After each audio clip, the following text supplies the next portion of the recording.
વડોદરા શહેરમાં હાલમાં ચર્ચિત જાણીતા અને વિદ્વાન વકીલ એવા હિતેશ ગુપ્તા હવે ડોક્ટર હિતેશ ગુપ્તા બન્યા છે। જી હા દર્શક મિત્રો, MS યુનિવર્સિટીમાંથી તેમને ક્રિમિનલ ઇન્વેસ્ટિગેશનમાં PhD ની ડિગ્રી પ્રાપ્ત કરી છે અને ડોક્ટરની પદવી મેળવી છે। ત્યારે આ સમગ્ર મામલે તેઓને લોકો શુભેચ્છા પાઠવી રહ્યા છે અને વકીલ આલમમાં ખુશીની લાગણી જોવા મળી રહી છે।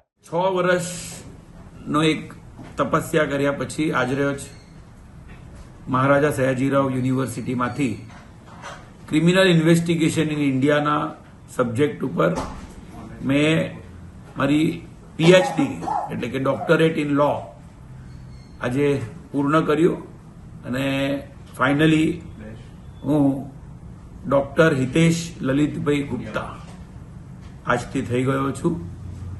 જીવનનો એક નવો પડાવ અને આશા રાખું છું કે હવે ક્રિમિનલ ઇન્વેસ્ટિગેશનમાં જ જ્યારે PhD કર્યું છે તો આવનાર દિવસોમાં ડોક્ટરેટની આ પદવી ધારણ કરીને સમાજ માટે ખાસ કરીને ઇન્વેસ્ટિગેટિંગ એજન્સીઝ માટે કંઈક મદદરૂપ થઈ શકું એવા પ્રયાસ કરીશ।